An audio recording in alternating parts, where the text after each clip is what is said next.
Amici di Storie Fuori Gioco, ben ritrovati in un nuovo appuntamento con Football Mystery, la webserie che racconta storie curiose, singolari, a volte incredibili del mondo del calcio. Questa volta parleremo di un esperimento unico e ineguagliato nella storia del calcio, quando un gruppo di giocatori prese in mano uno spogliatoio e decise di essere in grado di autogestirsi e autodeterminarsi, padroni della situazione in quanto professionisti e prima di tutto in quanto uomini. Stiamo parlando del caso unico della democrazia corintiana.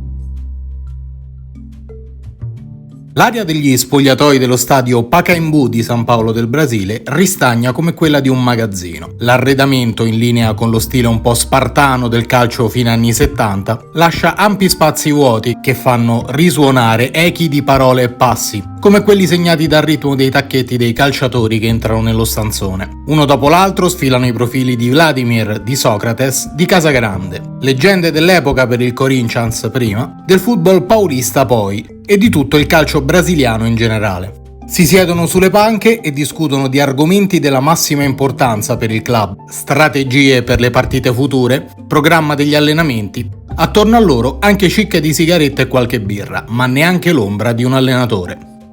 Quello che sta andando in scena è in realtà un esperimento destinato a restare unico nella storia del calcio mondiale, ovvero il primo caso di autogestione di una squadra con i giocatori che tengono salde le redini del comando. È quella che passerà alla storia come la democrazia corintiana, uno dei segni distintivi del Timão, soprannome storico del club, assieme al Flamengo, la squadra più amata di tutto il Brasile.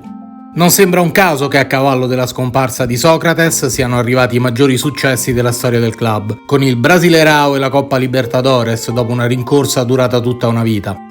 Socrates una volta aveva detto «Voglio morire di domenica» dopo aver visto una partita del Corinthians. Accadde esattamente così, in un giorno di dicembre del 2011.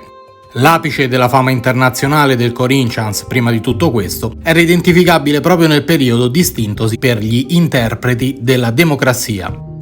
Riguardo Socrates, Pelé affermava che fosse il calciatore più intelligente di tutti i tempi, riferendosi sia al suo impegno politico-culturale, sia alla sua sapiente regia palla al piede. E Socrates stesso non disdegnava questa descrizione, affermando: in campo ci sono quelli che corrono e quelli che pensano. Lui apparteneva senz'altro alla seconda categoria. Una volta sbarcato in Italia fece capire che del viaggio gli interessavano più gli aspetti umani e culturali che quelli calcistici. Quali italiani conosco? Rivera e Mazzola, disse una volta. No, non li conosco. Sono venuto in Italia per studiare Gramsci in lingua originale. Il football mi serve per pagarmi la benzina, le sigarette e la birra.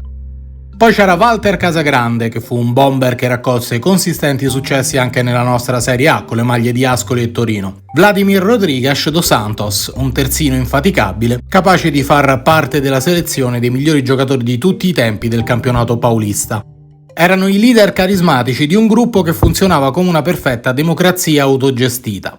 Le decisioni venivano prese in gruppo e l'allenatore, Travaglini, serviva solo come supporto tecnico per la preparazione atletica, comunque stabilita in proprio dai calciatori.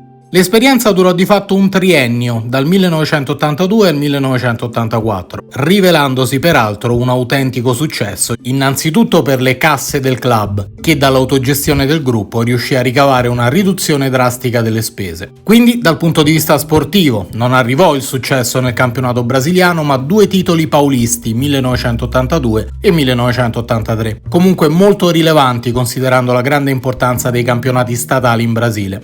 L'ambiente del calcio verde-oro era d'altronde ideale per questo tipo di iniziativa, con i calciatori che avevano un fortissimo peso, anche ideologico, che andava al di là della questione sportiva in sé.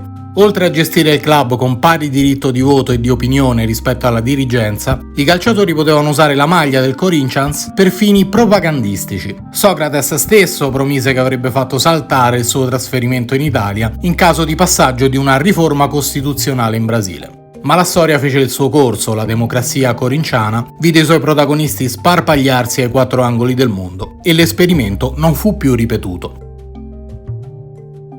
Se il video ti è piaciuto non dimenticare di lasciare un like e soprattutto di iscriverti al canale per essere sempre aggiornato sui prossimi appuntamenti di Football Mystery. Alla prossima!